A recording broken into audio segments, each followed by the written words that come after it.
Good morning Odisha. आज हूँ मार्च मास 7 तारिख शुक्रवार दिन। आज कौन टॉप खबर अच्छी चलते नजर पकेबा। नजर पकेबा पूर्व आपण मैंने चैनल नुआ कर चैनल सब्सक्राइब करूँ। आज बदल पाग। आज बढ़िपारे तापमात्रा। उपकूल उत्तर ओडिशा शुखिला पाग। भुवनेश्वर दिन में खरा राति शीत 2 दिन हम राज्य में जारी रही एभली पाग। उत्तर पश्चिम दिगरू ठंडा पवन प्रवाहित जो राति ठंडा पड़ुछि। कंधमाल जिला उदयगिरी अंचल राति सर्वनिम्न 8.8 डिग्री पारद रेकर्ड होइछि।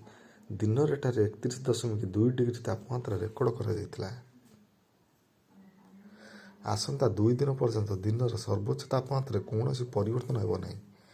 आज पागरे परिवर्तन आसब। पश्चिम ओडिशार तापमात्रा पुणी थे ऊपर मुहां हेब। 9 तारिख बेलू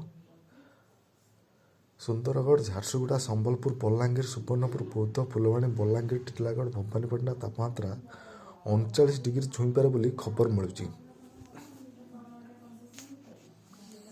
यही समय उपकूल उत्तर ओडिशा पाग मुख्यतः शुखिला रहा तापमात्रा स्वाभाविक रही केन्द्र पक्षर कहुଯାଇଛି।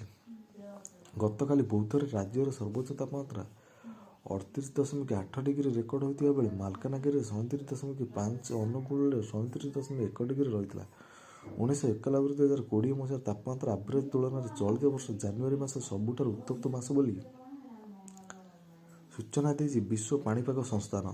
1991-2020 मसीह जानुरी मासरे हाराहारी तापमात्रा 0.79 डिग्री रही बेले गत मासरे यार हाराहारी प्री इंडस्ट्रियल लेवल ठारू 1.75 डिग्री अधिक रेकर्ड होइछि, जहाँ एबे चिंतार विषय पलटि। चलतु परवर्ती खबर पर नजर पकेबा। अंगनवाड़ी कर्मी बड़ खबर। अंगनवाड़ी कर्मी बड़ घोषणा कले उपमुख्यमंत्री प्रभाती परिड़ा। प्रत्येक मिल 1500 टंका।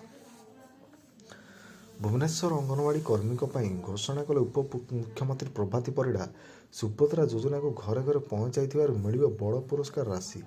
गुरुवार सुभद्रा योजनार प्रथम किस्तर 5 हजार टंका हिताधिकारी आकाउंट को आसी। एने स्वतंत्र कार्यक्रम में उपमुख्यमंत्री प्रभाती परिड़ा घोषणा कर। आज 2,30,000 ऊर्ध्व महिला को उक्त टंका आसी। एसत 8 तारिख में गोटे पर्यायर समस्त को मिल सुभद्रार द्वितीय किस्ती टंका आसव। गोटे दिन में 5,000 कोटी टंका सरकार प्रदान करेंगे उपमुख्यमंत्री कहते। ब्रह्मपुर में स्वतंत्र कार्यक्रम में 2 किस्ती टंका प्रदान कर। तेबे बड़ घोषणा कर प्रभाती परिड़ा कहते अंगनवाड़ी कर्मी 1500 और सहायक को 500 टंका मिल। सेहीपरि सशक्त ओडिशा बहु लक्ष्यवती दीदी सृष्टि करूँ। प्रति गाँव में 5 जण लेखाएं लक्ष्यवती दीदी सृष्टि लक्ष्य रही प्रभाती परिड़ा कहते।